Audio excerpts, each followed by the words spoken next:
Hi గారు, welcome to our channel. ప్రస్తుతం మనతో పాటు దాము బాలాజీ గారు సీనియర్ జర్నలిస్ట్ ఉన్నారు. వారితో ఒకసారి మాట్లాడదాం. సార్ నమస్కారం సార్. నమస్తే. సార్ నిన్న నుండి కూడా నేషనల్ మీడియాలో ఒక న్యూస్ అయితే చక్కర్లు కొడుతుంది సార్. అది చంద్రబాబు నాయుడు గారు ల్యాండ్ స్కామ్ చేశారు అని చెప్పేసి దాదాపు 60 ఎకరాలు ఉర్సా క్లస్టర్స్ అనే ఒక కంపెనీకి ఇచ్చేశారు. అది లోకేష్ గారు బినామీ అని కూడా అని అంటున్నారు. మరి దీనికి సంబంధించి ఏం వివరాలు ఉన్నాయి? నిజంగా ల్యాండ్ స్కామ్ చేశారంటారా? మరి నేషనల్ మీడియాలో ప్రచారం అవుతున్న వార్తలపైన మీ ఒపీనియన్ ఏంటి సార్? యాక్చువల్గా మనది ఎస్ఐపిబి అనే ఒక డిపార్ట్మెంట్ ఉంటుంది, స్టేట్ ఇన్వెస్ట్మెంట్ ప్రమోషన్ బోర్డు. ఆ స్టేట్ ఇన్వెస్ట్మెంట్ ప్రమోషన్ బోర్డు 16 కంపెనీలకి ఓకే చేసింది. 16 కంపెనీలు రికమెండ్ చేస్తే వాటి మీద మొన్న ఏప్రిల్ 15న క్యాబినెట్ మీటింగ్ జరిగింది. ఆ క్యాబినెట్ మీటింగ్లో కొన్ని నిర్ణయాలు తీసుకున్నారు కంపెనీలకు సంబంధించి. లోకేష్ ప్రత్యేకంగా చంద్రబాబును అడిగాడని చెప్తున్నారు. అదేంటంటే ఐటీ కంపెనీస్కి మనం అన్ని ఫ్రీగా ప్రొవైడ్ చేయాలి, అప్పుడే వాళ్ళు మన ఆంధ్రప్రదేశ్లో పెట్టుబడులు పెడతారని చంద్రబాబు దాన్ని ఓకే చేశారని చెప్తున్నారు. ఇందులో 2 కంపెనీలకి మొన్న ల్యాండ్ కేటాయించారు. ఒకటి TCS company, Tata consultancy services company. దీనికి సంబంధించి 21 ఎకరాల 16 సెంట్లను 99 పైసలకి అమ్మేశారని వార్త బయటకు వచ్చింది.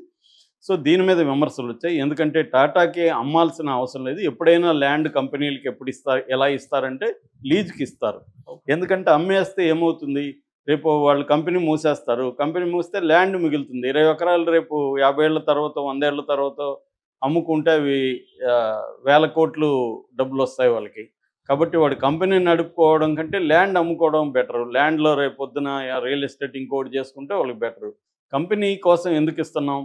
ఒకటి ఉద్యోగాలు, రెండోది దానివల్ల ఇతర బెనిఫిట్స్ ఉంటాయి, ట్యాక్స్ కావచ్చు, ఇంకోటి దీనికోసం ఇస్తున్నాం.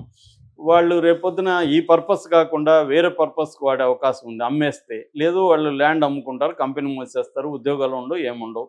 కాబట్టి ఇది ఇవ్వడం, ఇలా అమ్మడం కరెక్ట్ కాదనేది, 99 పైసలకి ఎకరాన్ని అమ్మడం కరెక్ట్ కాదనేది నెంబర్ 1.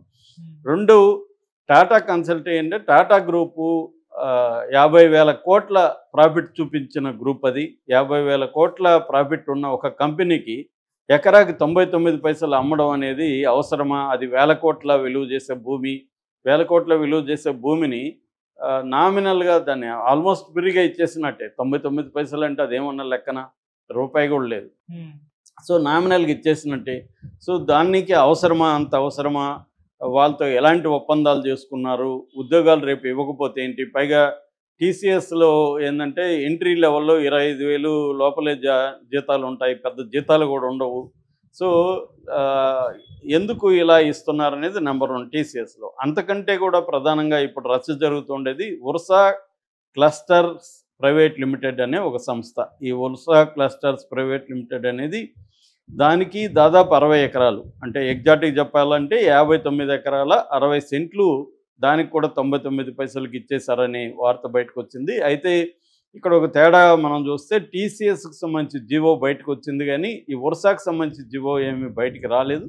అఫీషియల్గా ఎవరు కూడా అనౌన్స్ చేయలేదు. కానీ దీనికి ఇస్తున్నాము, ఈ 2 సెలెక్ట్ చేసామని మాత్రం క్యాబినెట్ మీట్లో నుంచి బయటకు వచ్చిన వార్త. దీని మీద మొదట స్పందించింది కేసినేని నాని, ఎక్స్ఎంపీ విజయవాడ. ఆయన స్పందించి చంద్రబాబుకి లేఖ రాశాడు. ఆయన టీసీఎస్కి మీరు ఇవ్వడం అభినందనీయమే, ఎందుకంటే పెట్టుబడులు రావాలి ఆంధ్రప్రదేశ్కి, కాబట్టి మీరు చేస్తున్న దాన్ని నేను శ్లాఘిస్తున్నాను, అప్రిషియేట్ చేస్తున్నాను. కానీ మీరు ఉర్సాకి ఇవ్వడం కరెక్ట్ కాదు. ఎందుకంటే ఉర్సా కంపెనీ డైరెక్టర్లో ఒకరుగా ఉంటున్న సతీష్ అబ్బూరి ఎవరో కాదు, కేసినేని చిన్ని, ఇప్పుడు present MP, Telugu Desam MP Kesineni చిన్నికి ఇంజనీరింగ్ క్లాస్మేటు. గతంలో వాళ్ళిద్దరూ కలిసి 21st సెంచరీ ఇన్వెస్ట్మెంట్ ప్రాపర్టీస్ అని ఒక కంపెనీ పెట్టారు. ఆ కంపెనీ అనేక మంది దగ్గర కోట్లాది రూపాయలు వసూలు చేసి టికానా ఎత్తేశారు. వాళ్ళ ఆ కోట్లాది రూపాయలు ముంచేశారు వాళ్ళని. అలాంటి కంపెనీలో ఉన్న ఈ సతీష్ అబ్బూరికి మీరు 60 ఎకరాలు ఇలాగ ఇచ్చేయడం అనేది కరెక్ట్ కాదు. పైగా ఆ కంపెనీ ఏర్పడే 2 నెలలు కూడా కాలేదు, రిజిస్ట్రేషన్ 2 నెలలకు ముందే అయింది. దానికి ఏ రకమైన ట్రాక్ చరిత్ర లేదు, దాని తర్వాత ఆఫీస్ కూడా లేదు దానికి. అలాంటి దానికి మీరు ఎందుకు ఇచ్చారు అనేది ఈయన లేవనెత్తిన అంశం. వేలాది కోట్ల రూపాయల విలువైన భూమిని దానికి మీరు దారాదత్తం చేస్తున్నారు, ఇది కరెక్ట్ కాదని చెప్పారు. దీని తర్వాత బీబీసీ, ద వైరు ఇలాంటి సంస్థలు రంగంలో దిగి వాళ్ళు పరిశోధనలు చేశారు. అసలు ఈ కంపెనీ ఎవరిది, వీళ్ళకి అమెరికాలో ఎలాంటి అనుబంధం ఉంది, అక్కడ ఏం కంపెనీలు వీళ్ళకు ఉన్నాయి, అసలు ఈ కంపెనీకి ఇవ్వడం కరెక్టా కాదా అనేది బీబీసీ కానీ ద వైర్ లాంటి వాళ్ళు డీటెయిల్గా చేశారు. అమెరికాలో ఉన్న కంపెనీ అడ్రస్కి కూడా ద వైర్ స్టాఫ్ వెళ్ళి చూసామని చెప్తున్నారు. ఇక్కడ కూడా వెళ్ళారు. హైదరాబాద్లో ఉంది వీళ్ళ ఆఫీసు. సో అసలు ఏంటి కంపెనీ, ఈ Ursa clusters private limited company ఏంటి, వాళ్ళు ఎందుకు పెట్టుకున్నారు, ఏం చేయబోతున్నారు అంటే, ఉర్సా క్లస్టర్ ప్రైవేట్ లిమిటెడ్ అనే కంపెనీ మనం కానీ చూస్తే మినిస్ట్రీ ఆఫ్ కార్పొరేట్ అఫైర్స్ సైట్లో వీళ్ళ డీటెయిల్స్ ఉన్నాయి. ఫిబ్రవరి 12, 2025లో వీళ్ళు రిజిస్ట్రేషన్ చేసుకున్నారు. దీంట్లో డైరెక్టర్లుగా సతీష్ అబ్బూరి అండ్ విజయ్ కుమార్ పెందుర్తి వీళ్ళిద్దరు డైరెక్టర్లుగా ఉంటున్నారు. సో వీళ్ళ ఆఫీసు చూస్తే 705 యాక్తాబ్ బేసిన్ హైట్స్ కొత్తగూడ హైదరాబాదు వీళ్ళ అడ్రస్సు. అది ఆఫీస్ కాదు, ఇల్లు. అక్కడ ఇల్లు తప్ప అది ఆఫీస్ కాదు. ఆ అపార్ట్మెంట్ మొత్తం కూడా 28 ఫ్లాట్లు ఉన్నాయి, 7 ఫ్లోర్లు ఉన్నాయి. ఒక ఫ్లోర్కి 4 త్రిబుల్ బెడ్రూమ్ హౌసెస్ ఉన్నాయి. సో అది మొత్తం అసలు ఆఫీస్ కాంప్లెక్స్ కాదు, ఆఫీస్ కూడా కాదు. ఊరికే ఒక అడ్రస్ కోసం ఆ ఇల్లుని తీసుకున్నట్టుగా అర్థమవుతుంది తప్ప వీళ్ళు ఇప్పటి వరకు ఆఫీస్ ఓపెన్ చేయడం కానీ స్టాఫ్ కానీ ఈమెయిల్ అడ్రస్లు కానీ ఫోన్ నెంబర్లు కానీ ఏమీ లేవు. పోనీ అమెరికాలో ఉందా? ఇలాంటిదే అమెరికాలో కూడా వీళ్ళు ఒక సంస్థ పెట్టారు, ఉర్సా క్లస్టర్స్ ఎల్ఎల్సి దాని పేరు. దీనికి కౌశిక్ పెందుర్తి అనే అతను డైరెక్టర్గా ఉంటున్నాడు. దీంట్లో కూడా వీళ్ళ పేరెంటల్ ఆర్గనైజేషన్ అన్నట్టుగా అక్కడ చూపిస్తున్నారు. అది ఎప్పుడు పెట్టారు? అది కూడా సెప్టెంబర్ 2024లో పెట్టారు. సెప్టెంబర్ 24, 2024లో, అంటే తెలుగుదేశం పార్టీ కూటమి ప్రభుత్వం అధికారంలోకి వచ్చినాకే పెట్టారు ఇది కూడా. అక్కడ ఆఫీస్కి కూడా వెళ్ళొచ్చారు.